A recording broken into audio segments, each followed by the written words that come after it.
एक बार एक माँ, उसके 2 बच्चे, एक कमरे में माँ बैठी, दूसरे कमरे में बच्चे बैठे। रात्रि सोने के लिए गए थे। अचानक लड़ने की आवाज़ आई।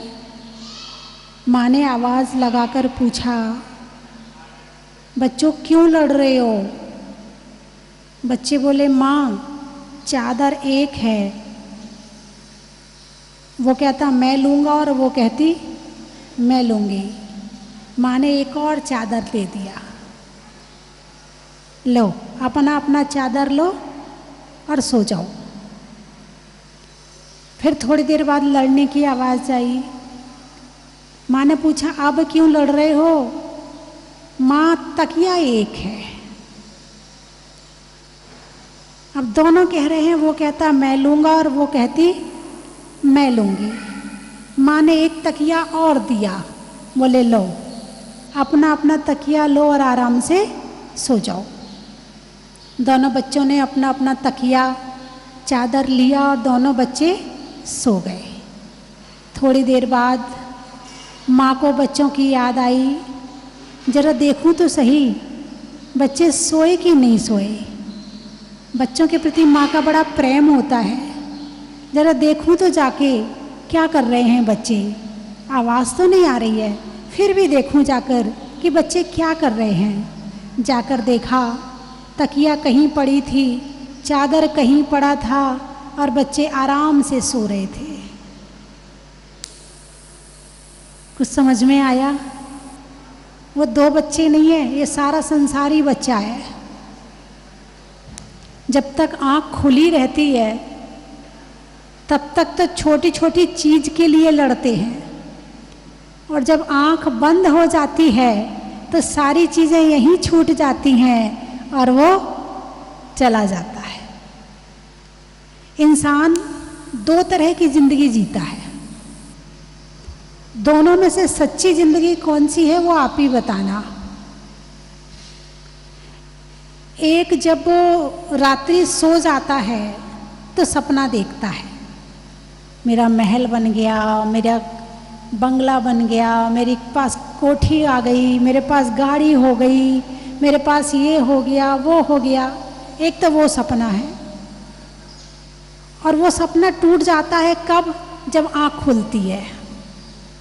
जब आँख खुलती है तो जो सपना देख रहे थे वो टूट जाता है। लेकिन जिस समय सपना देख रहे थे, फीलिंग तो वही आती है जो आँख खुले में आती है। कभी आपने महसूस किया? यदि सपने में डर लगे तो वो डर कैसा लगता है? वो जो आँख खुलने वाले में जो डर लगता है वो वाला डर लगता है, या आँख बंद करने में कोई और डर लगता है? दोनों डर बराबर है। जब आँख बंद होके सपने में कोई भूत पीछे लग जाए तो चिल्लाना भी शुरू कर देता है। कई बार आँख तो बंद रहती है और साक्षात में चिल्लाना शुरू कर देता है। ऐसा भी बहुत बार बहुत लोगों के साथ में हुआ होगा। यानी कितना डर रहा है? जितना आँख खुले में डरता है उतना सपने में डर रहा है। जब आप सपने में भोजन करते हो, स्वाद आता है नहीं आता है? पूरा स्वाद आता है, पूरा रस लेते हैं।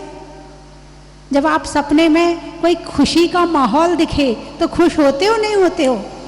आपको पता नहीं चलता है, शरीर का रोम रोम खुश होता है। नींद के कारण आपको पता नहीं चलता है। जब आप रोते हो सपने में तो लगता है वास्तव में रो रहे हैं। जब आप किसी को डांटते हो, टेंशन करते हो और आपकी आंख खुल जाए तो कभी ध्यान देना, ये सिर की नसें सारी खिंची हुई महसूस होंगी। जो सपने में तुम देख रहे थे ना, ये माइंड में सारा चल रहा था, सारी फीलिंग शरीर को हो रही थी। तो एक बिल्कुल जो सपना देखते हो बिल्कुल सच लगता है कि सच में हो रहा है। वो सच तो तब खत्म हो जाता है जब आंख खुल जाती है। जब आँख खुल जाती है, अरे ये तो सपना था, ऐसा लग रहा था जैसे सच में ही ऐसा कर रहे थे, सच में शादी के माहौल में थे, सच में हम तीर्थ यात्रा कर रहे थे, सच में शिखर जी की वंदना हो रही थी। ऐसा महसूस सपने में होता है। सारी फीलिंग आती हैं, खाने की, पीने की, लड़ने की, सोचने की, डांटने की, टेंशन की, भय की, हंसी की, खुशी की, सारी फीलिंग सपने में आती है और सारा शरीर उससे प्रभावित होता है। जब आँख खुल जाती है तो वो सपना टूट जाता है, ठीक है। फिर अब फीलिंग दूसरी हो गई, फीलिंग दूसरी नहीं है तो वही वाली, लेकिन अब आँख खुले की फीलिंग है। खा रहे हो, स्वाद आ रहा है। आप जब साक्षात खाते हो ना आँख खोल के, तब पेट भरता है। यदि सपने में भी खाओ ना तो महसूस होता है सपने में कि पेट भर गया। आँख खोले के बाद में भले पता चले कि पेट खाली है, लेकिन सपने में तो महसूस होता है कि पेट भर गया है। जब आँख खुलती है तो फिर आप वो उठा उठा के खाने वाला खाते हो, तो सपने में भी तो ऐसे ही खाते हो। और कैसे खाते हो, हैं? तो जब आँख खुलती है तो आँख बंद का सपना टूट जाता है, और जब आँख बंद होती है तो आँख खुले का सपना टूट जाता है। ये भी एक सपना है। अभी आप कितने वर्ष के हैं? कोई 30 का होगा, कोई 35 का होगा, कोई 40 का होगा, कोई 10 का होगा, कोई 5 का होगा, कोई 7 का होगा, कोई 8 का होगा। 5 के, 7 के? हाँ, ये गुड़िया कह रही है 7 के। प्रवचन समझ रही है मेरा, उसे समझ में आ रहा है कि मैं क्या कह रही हूँ, इसलिए उसने फटाफट बता दिया नहीं हम 7 के हैं, है ना। तो आप अभी इस क्षण आपका जो चल रहा है और जो पिछला जीवन निकल चुका, अब वो क्या है आपके लिए? एक सपना है। जैसे आँख खुलने के बाद में नींद का सपना खत्म हो जाता है, ऐसा आपका पिछला जीवन क्या है? एक सपना है ना। जैसे आप आँख खुल गई तो उस सपने को आप वापस नहीं ला सकते हो, उसको आप पकड़ नहीं सकते हो, उस जिंदगी में आप वापस नहीं जा सकते हो। ऐसे ही जो जीवन आपका बीत गया है, क्या उस जिंदगी में आप वापस घुस सकते हो? क्या उस उम्र में वापस जा सकते हो? क्या वो उन विचारों में घुस सकते हो? नहीं, वो भी आपके लिए एक सपना बन गया। तो आँख खुले का एक सपना अलग होता है और आँख बंद का एक सपना अलग होता है। बात सपने की चल रही, कल सपने की पे चर्चा हुई थी, आज भी सपने पे चर्चा करेंगे। तो ये जीवन एक सपना है। सपना अच्छा हो तो खुशी होती है, सपना बुरा हो तो दुख होता है। ऐसे पिछला जीवन अच्छा जिया हो तो आगे का जीवन लगता, हाँ भाई, वर्तमान में फीलिंग अच्छी रहती कि हमने पिछला जीवन अच्छा जिया है। और पिछला जीवन यदि लड़ाई झगड़ा करते हुए जिया है तो वर्तमान में लगता अरे सब बेकार हो गया, सब दिमाग खराब ही रहता है दिन भर। ऐसा महसूस होता है कि नहीं होता है? अभी आप यहाँ बैठे हो, अभी आप प्रवचन सुन रहे हो, जैसे ही प्रवचन खत्म होगा ये जीवन आपका क्या बन जाएगा? जैसे सपना टूट जाता है, ऐसे यहाँ से निकलते ये सपना भी टूट जाएगा।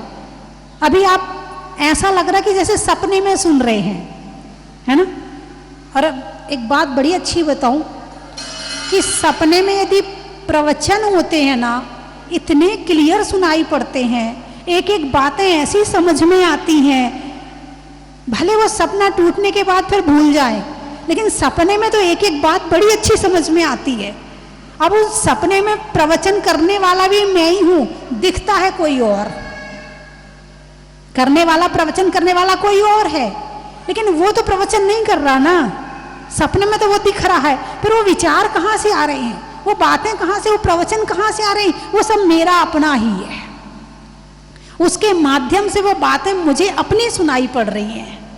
तो ऐसे ही ये जीवन है। अभी थोड़ी देर के बाद ये जो अभिषेक किया है, शांति धारा की है, ये सपना बन जाएगा। फिर क्या हो जाएगा? हम जहाजपुर गए थे, वहाँ पर अभिषेक किया था, वहाँ पर हमने बोली ली थी, वहाँ पर हमने प्रवचन सुना था। अब कोई पूछे भाई बताओ तो क्या था? नहीं, वो तो जो बीत गया सो अब तो वो सपना बन गया, बस आपके स्मरण में है। और आपके स्मरण में सारे जीवन की सारी बातें भी नहीं है। जैसे सारे सपने याद नहीं होते हैं, ऐसे जीवन की सारी बातें भी याद नहीं होती हैं। आपके अपने बचपन की कितनी बातें याद हैं? 5, 7, 10। किसी ने आपको पीटा होगा, वो याद होगा। या तो ज्यादा सुख याद होता है या ज्यादा दुख याद होता है। बाकी तो कॉमन बातें याद ही नहीं होती हैं। आप स्कूल में पढ़े हैं, कॉलेज में पढ़े हैं, कितनी बातें याद हैं आपको? आप 365 दिन में से 200 दिन स्कूल गए, अब 200 दिन के 200 दिन पूरे याद हैं क्या? बुढ़ापे तक तो टीचर को भी भूल जाते हैं। एक व्यक्ति की बिल्कुल सच्ची घटना बताऊं। एक विद्वान थे, 84-85 साल के थे, यहाँ आते थे। तब उनसे मैंने वैसे ही पूछ लिया, आपकी माँ का नाम? अब वो सोचने लगे, मेरी माँ का नाम क्या था? बेचारे आधा घंटा सोचते रहे, माँ का नाम नहीं बता पाई वो। फिर घर गए, खोजबीन करी, तब उन्हें अपनी माँ का नाम याद आया। तब उनने आके बताया, मेरी माँ का नाम ये था। यानी इसी जन्म में इंसान अपनी माँ का नाम भी भूल सकता है। और यदि ज्ञानावर्णी कर्म का ज्यादा उदय आ जाए तो अपना नाम भी भूल सकता है। और ज्यादा उदय आ जाए तो अभी भोजन किया है, फिर घंटे बाद 10 मिनट बाद जाएगा, खाना दे दो। अरे अम्मा, अभी आपने खाना खाया तो था। अरे मैंने खा लिया क्या? मैं तो भूल ही गई। ऐसा भी होता है इसी जन्म में। तो ये जीवन एक सपना है। क्या है? एक सपना है जो एक दिन टूट जाएगा। सोते हैं तो दिन का सपना टूट जाता है, जागते हैं तो रात का सपना टूट जाता है। आंख मूंदी तो अपना गया, आंख खुली तो सपना गया, और एक दिन जाके शमशान में तू दफना गया। जब अंतिम समय आएगा, उस समय तुम पछताओगे कि जिंदगी मिली थी बहुत अच्छी, लेकिन उसे सपने में निकाल दी मैंने, कुछ नहीं किया इस जिंदगी में। जैसे तुम्हें सपने का माल जो इकट्ठा करते हो, सपने में नोट भी तो गिनते होगे। अरे बोलो ना, सपने में नोट भी तो गिनते होगे। सपने में जो नोट गिनते हैं तो आंख खुलने के बाद मिलते हैं क्या? नहीं। और सच में जो नोट गिनते हो वो सपने में मिलते हैं क्या? और जब इस दुनिया से जा रहे हो तो ये सारे नोट तुम्हारे साथ जाएंगे क्या? सारी जिंदगी इकट्ठा करने में कितनी मेहनत करी, कितना पाप किया, अपनों के लिए किया, अपने लिए किया, सब कुछ किया, और आखिरी में जब जाने लगते हैं तब सपना टूटता, अरे ये सब यहीं रह जाएगा, कुछ भी मेरे साथ नहीं जाएगा। अभी एक भाई आए थे, करीब 52 साल के हैं। उनसे चर्चा हुई, बोले अब थोड़ी कमाई करना कम कर दी मैंने कहा क्यों, वो तो जरूरी है। बोले नहीं, कोरोना को देख के पता चल गया कि कुछ जरूरी नहीं है। जितना मुझे पेट भरने के लिए एक जीवन में चाहिए इतना मैंने कमा लिया है, अब मुझे ज्यादा आसक्ति नहीं, अब तो धर्म करूंगा, क्योंकि जो जाएगा मेरे साथ वो मेरा धर्म जाएगा। मैं इस हाय हाय करके कितना भी धन कमा लूं, ये धन मेरे साथ जाने वाला नहीं है। ये कोरोना ने तो मुझे दिखा दिया। बात समझ में आई कि नहीं आई? बोले इतना तो है मेरे पास कि इस जीवन में खत्म कर लूं, ये भी बड़ी बात है, इतना तो है। तो बंधुओं, जब ये सपना भी टूटता है, जब वैराग आता है ना, तभी आंख खुले का सपना टूटता है। जब मोह खत्म होता है ना, तब सपना टूटता है। जब बेटा बड़ा हो जाता है और उसकी बहू आ जाती है, और जब बेटा मुंह मोड़ लेता है तब सपना टूटता, अरे बेटा मेरा नहीं है, मैं तो उसको सारी जिंदगी से अपना समझ रही थी, आज पता चला कि ये बेटा तो मेरा है ही नहीं है। ओहो हो, किसने तोड़ा सपना? बेटे ने तोड़ दिया। सब सपने में जी रहे हैं, कोई आँख खोल के, अंदर की आँख खोलकर कोई नहीं चीरा है। रात को सोते हैं तो वो आँख बंद होने वाला सपना होता है, और जागते हैं तो मोह वाला सपना होता है। प्रकृति ने आपके लिए शरीर का कितना काम छोड़ा है।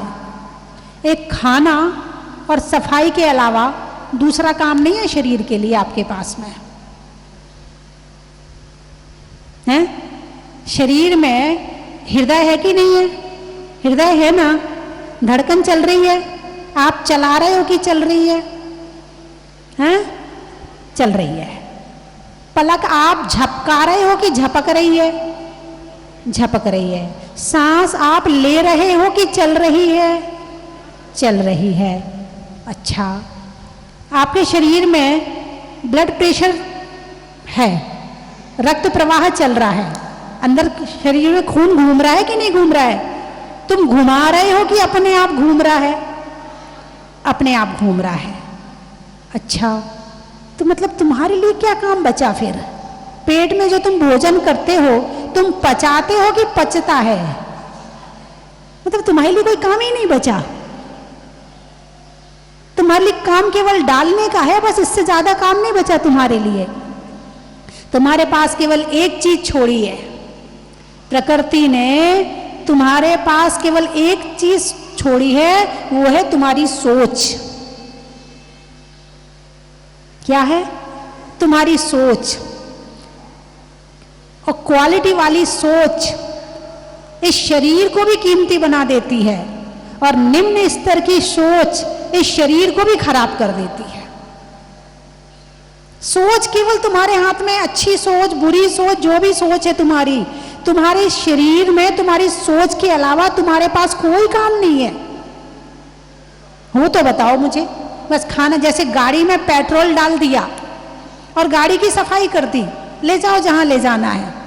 ऐसे ही तुमने पेट में खाना डाल दिया, शरीर की सफाई कर ली, बस अब क्या काम बचा तुम्हारे लिए? अब तुम करो आत्मा का काम दिन भर।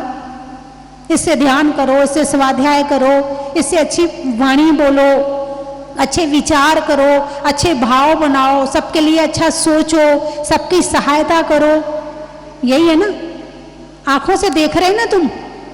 आंखों से देख रहे ना? हैं? आंख देख रही है, तुम देख रहे,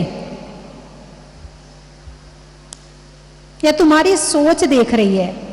तुम्हारे मन में विचार आया कि तुम्हें प्रवचन सुनना है, तुम्हारे मन में अच्छी सोच है कि तुम्हें प्रवचन सुनना है, तो इन आंखों ने देखना शुरू कर दिया। आंख अपने आप नहीं देखती है, तुम्हारी सोच जो देखना चाहती है वो आंखें दिखाती है। तुम टीवी में चैनल चेंज करते हो अंगुली से, रिमोट हाथ में है और चैनल चेंज कर रहा है। ये अंगुली चैनल चेंज कर रही है या तुम्हारी सोच चैनल चेंज कर रही है? कौन सा चैनल देखना है ये हाथ तय करता है या हमारी सोच तय करती है? जिसकी जैसी सोच होती है वो वैसा चैनल लगा लेता है। तुम यहां तक आए, पांव से भी, अब कमरे से तो यहां तक पांव से चल के आए होगे ना? यहां तक कौन लाया आपको? पांव लेकर आए। कौन लाया आपको? पांव लेकर आए या कौन लेकर आया आपको? आपकी सोच लेकर आई है। आपकी सोच मंदिर में आने की थी तो पांव मंदिर में आ गए। आपकी सोच सिनेमा हॉल में जाने की होती तो ये पांव सिनेमा हॉल में चले जाते। ये तो एक नौकर मिला है हमें, हम चाहे जो काम करवाएं इससे, हम मालिक हैं इसके। लेकिन बेचारे इस मालिक को तो नौकर बना दिया और नौकर को मालिक बना दिया। खूब सजाना, खिलाना, पिलाना, ये करना, वो करना, सारे दिन इसके पीछे पड़े रहते हैं।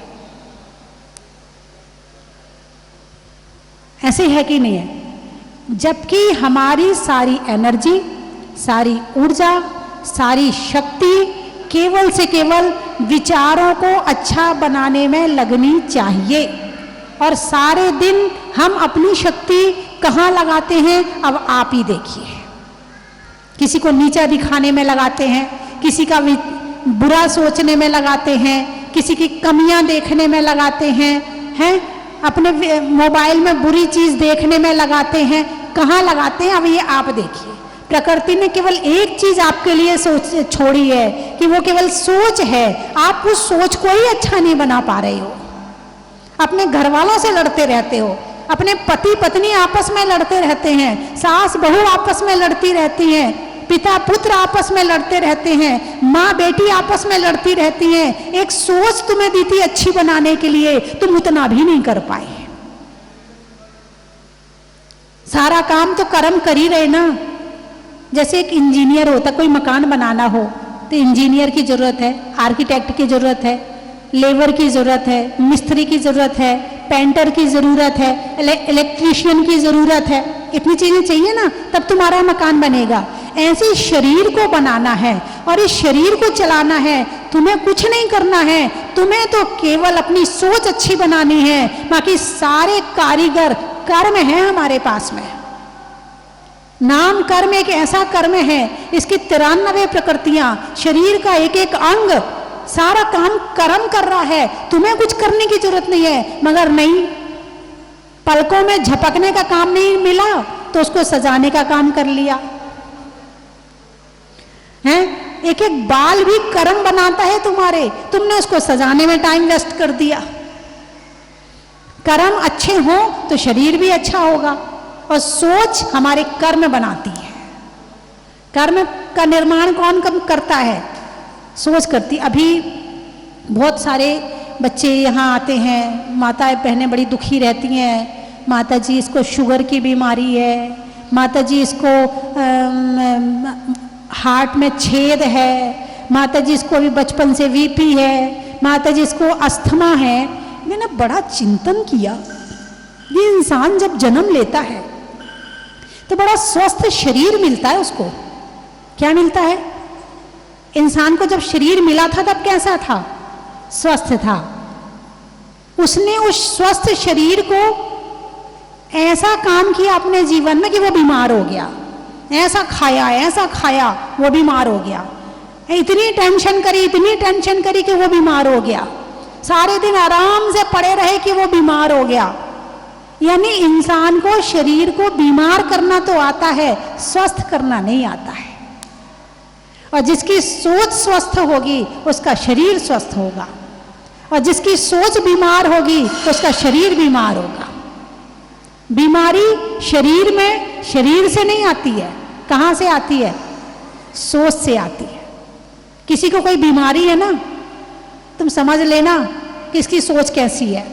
उसकी बीमारी से उसकी सोच का पता लगाया जा सकता है।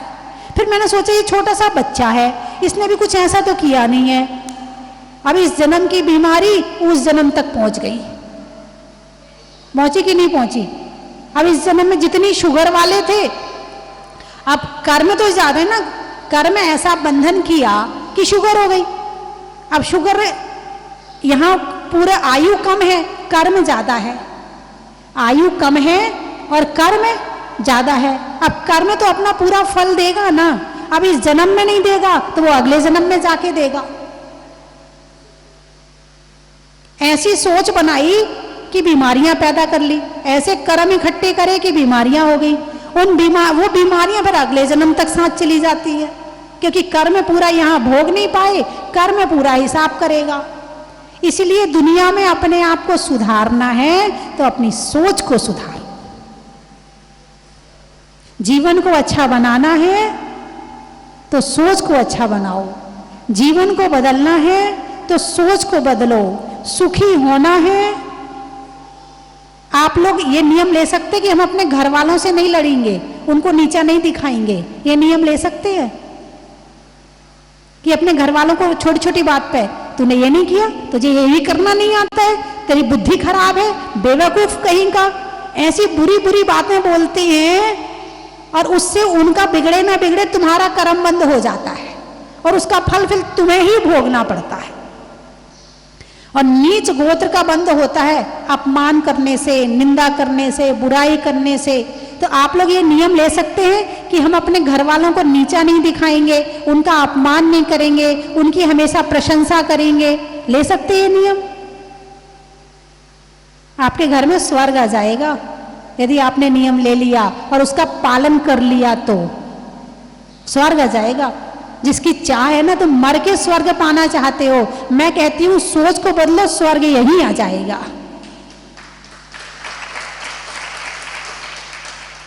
और जितनी बीमारियां हुई हैं वो भी ठीक हो जाएंगी, और जो होने वाली थी वो नहीं होंगी, केवल सोच को बदलने से। तो जीवन एक सपने के समान है, तो सपने को भी अच्छा बनाना है तो सोच को अच्छा बनाना पड़ेगा। तो आप लोग बना सकते हो? कौन कौन बना सकता है? अच्छे से हाथ उठाओ ना, देख तो लूं। हैं? अभी भी कोशिश करोगी? कितनी उम्र है? 74। अभी कोशिश ही चल रही है। अब तो पक्का करने वाले का नंबर आ गया तुम्हारा। हाँ, अभी ऐसा नहीं मैं कि आप जा रही हैं, अभी मैं ऐसा नहीं कह रही हूं। अभी आप 20 साल और जिएंगी, 30 साल और 30 साल भी हो, नहीं चाहिए इतने दिन। क्यों? ऐसी जिंदगी नहीं जीना है। यदि जिंदगी में सुख होता तो ये कहती नहीं माता जी, बहुत बढ़िया आपने 30 साल कहा, जिंदगी में सुख कम है इसलिए कह रही नहीं माता जी, नहीं चाहिए। कौन नहीं जीना चाहता है जहां दुख ज्यादा है और सुख कम है? और यदि भले शरीर में बीमारियां हैं और घर वाले अच्छे हैं, नहीं थोड़ी जिंदगी और मिल जाए, ऐसा मन करेगा नहीं करेगा? तो आप अपने जीवन में अपने सपने को अच्छा बनाएं। मैं 3 चीजें बोलूंगी, आपको कहना बड़ा ही महत्व है। शरीर में हाथ का, रेल में पांत का, और तीर्थंकरों में मुनि सुब्रत नाथ का, पंखा में झलने का, बच्चों में पलने का, भगवान के जमीन से निकलने का, हिंदी में मात्रा का, स्कूल में छात्रा का, आज आपकी जहाजपुर की यात्रा का। कहाँ कहाँ से आए हैं? नहीं करने में फिकर का, बातों में जिक्र का, और आने वालों में सीकर का। बड़ा ही महत्व है। जयपुर, गाने में सुर का, नृत्य में नुपुर का, और आने वालों में जयपुर का। भोपाल, भोजन में दाल का, गर्मी में रुमाल का, और आने वालों में भोपाल का। बड़ा ही महत्व है। सागवाड़ा, अच्छा, महिलाओं में कड़ा का, गर्मी में घड़ा का, और आने वालों में सागवाड़ा का। बड़ा ही महत्व है। दीमापुर, रिश्तों में ससुर का, देवों में असुर का, और आने वालों में दीमापुर का। बड़ा ही महत्व है। आम की बौर का, खाने में कौर का, और आने वालों में मंदसौर का, और इंदौर का। बड़ा ही महत्व है। मुंबई, महीनों में मई का, रजाई में रुई का, और आने वालों में मुंबई का। बड़ा ही महत्व है। उदयपुर, पशुओं में खुर का, गाने में सुर का, और आने वालों में उदयपुर का। बड़ा ही महत्व है। इंदौर, जिले में महापौर का, बच्चों में शोर का, और आने वालों में इंदौर का। जबलपुर, पशुओं में खुर का, गाने में सुर का, और आने वालों में जबलपुर का। बड़ा ही महत्व है। होशंगाबाद, तुम होशंगाबाद से आई हो? अच्छा, नहीं होने में विवाद का, देने में दाद का, और आने वालों में होशंगाबाद का। बड़ा ही महत्व है। हो गए सारे? बोलिए 24 भगवान की। बहुत बढ़िया है। मैंने तो पहली बार देखा ऐसा मंदिर। हाँ, माता जी के प्रवचन तो मैं शाम को 6 से 6:20 पे सुनता हूँ, मंदसौर में पारस चैनल पे। मैंने मीठी बाई नाम रख रखा है, मीठे मीठे प्रवचन देती है। मैंने कहा किनके प्रवचन नारायण के, मीठी बाई के आ रहा। हम लोग दीमापुर और सीकर से आए हुए हैं। हम लोग अपने दादा दादी को लेके आए हैं यहाँ पे सबको। तो मेरे दादाजी का एक ही नियम था, वो था कि हम लोग जहाजपुर आके सबसे पहले लाइटिंग देखे। तो हम लोग जैसे भी यहाँ पे पहुँचे तो उनको लाइटिंग जब दिखी तो वो देख के बहुत खुश हुए कि ऐसी लाइटिंग और कहीं नहीं देखी उन्होंने। और बाद में हमें जब हम लोग ने रूम भी लिया तो वो रूम का भी व्यवस्था बहुत अच्छा था। ऐसा हमने व्यवस्था कभी कहीं पे देखा नहीं है यहाँ पे पहले। और अब मेरी तो एक ही इच्छा है कि हम लोग वापस आए यहाँ पे, वापस दर्शन करें भगवान का और वापस आशीर्वाद लेने का। धन्यवाद। मैं यहाँ का रात को जो लाइट का वो होता है उसको देख के बड़ी प्रसन्नता हुई। और मुनीश्वरनाथ भगवान का भी कलश किया, शांति दरा किया, उसमें बहुत बड़ा आनंद आया। और माता जी का जो प्रवचन सुना ना, उसमें तो हम गदगद हो गए। हमको हमारी सोच बदलनी, ये माता जी ने कहा है, और हम अपनी सोच बदलेंगे और अच्छे कार्य में लगाएंगे। यही हम माता जी के प्रेरणा, हम उसको मानेंगे। मेरे दादाजी आए, वो 91 ईयर्स के है। मेरी दादी जी आई, वो 95 ईयर्स की है। और मेरी दादी जी, जो खुद की दादी जी वो आए वो 72 ईयर्स की है। हम लोग दीमापुर और सीकर से आए हैं कि उनको जहाजपुर आने की इच्छा थी, तो हमने बोला कि हम लोग लेके चलेंगे। तो हम लोग भाई लोग ही आए खाली, और मेरी बहन आई है। हम लोग बच्चे लोग ही आए हैं इनको दर्शन करवाने के लिए, पोते लोग हैं हम लोग सब। वंदामी माता जी, वंदा जी, बहुत अच्छी व्यवस्था है, बहुत अच्छा मंदिर है। यहाँ के हर काम हर सफाई बहुत अच्छे लगे हमको। अतिशयकारी भगवान के भी दर्शन करके हमको बहुत अच्छा लगा। हमारे आज भाग्य का उदय आ गया है, हमारे महासौभाग्य जा गया है जो हमको मनुष्यनाथ के दर्शन करने को मिले और स्वस्ति श्री भूषण माता जी के दर्शन को मिले हैं हमको। वंदामी माता जी, वंदामी माता जी। चैनल पर सुनती हूँ, पहले भी मैं 2 बार यहाँ आके दर्शन कर चुकी, जब पर मंदिर बनने के बाद मैं पहली बार आई। और आज ऐसा लग रहा है कि मैंने अपनी ज़िंदगी का सबसे अच्छा दिन निकाला है माता जी। और मुझे बहुत अच्छा लगा है कि मैं माता जी के दर्शन करने आई हूँ और खुशी हुई। अंधा में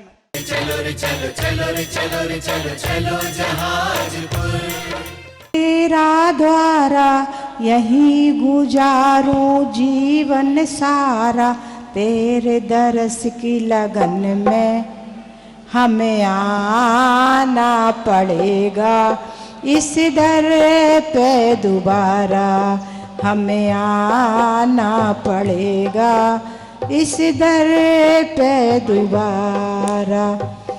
शांति छवि मूर्ति तेरी महिमा परंपार, शांति छवि मूर्ति तेरी महिमा परंपार। जय जिनेंद्र बंधुओं, एक बार पुनः स्वस्ति धाम के आंगन में खुशियों की बरसात हो रही है। अवसर आया है परम पूज्य स्वस्ति धाम प्रणेता गणनी आर्यिका स्वस्ति भूषण माता जी का 26वां मंगलमय वर्षा योग स्वस्ति धाम जहाजपुर में भूगर्भ से प्रकटित मुनीश्वरनाथ भगवान की पावन छत्र छाया में हो रहा है।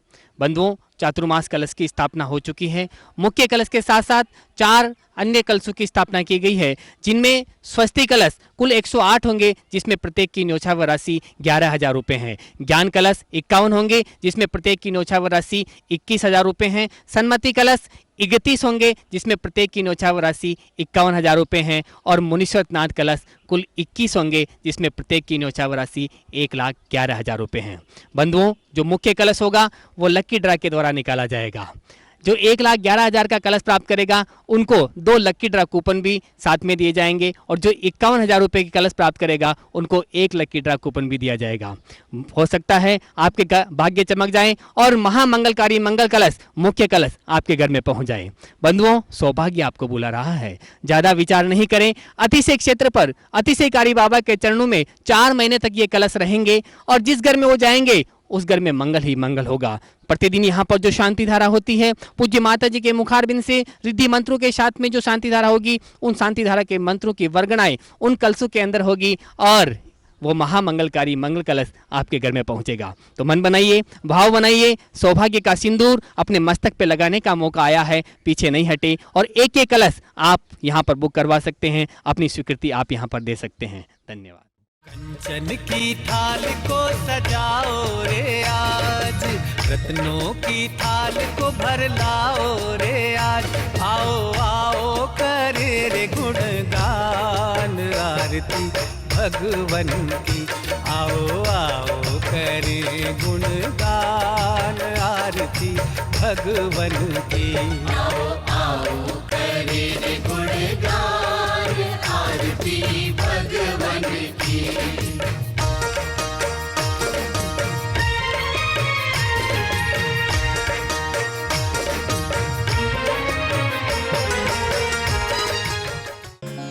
परम विदुषी लेखिका गणिनी आर्यिका रत्न श्री 105 स्वस्ति भूषण माता जी, जिन्होंने मात्र 20 वर्ष में 100 से भी अधिक किताबें लिखकर जैन समाज को अनूठा योगदान दिया है। बड़े बड़े विधान जैसे कल्पद्रुम महामंडल विधान, सिद्ध चक्र महामंडल विधान, इंद्रध्वज महामंडल विधान एवं विशेष जनपद पूजांजलि आदि महत्वपूर्ण साहित्य बहुत ही सरल व सुबोध शैली में लिखे हैं। इसमें गद्य एवं पद्य साहित्य भी समाहित है। इन महान साहित्यों को पढ़कर आप भी अपने ज्ञान का विकास कर सकते हैं। साहित्य प्राप्त करने हेतु आज ही संपर्क करें। संपर्क सूत्र 7906062500 98683 45768।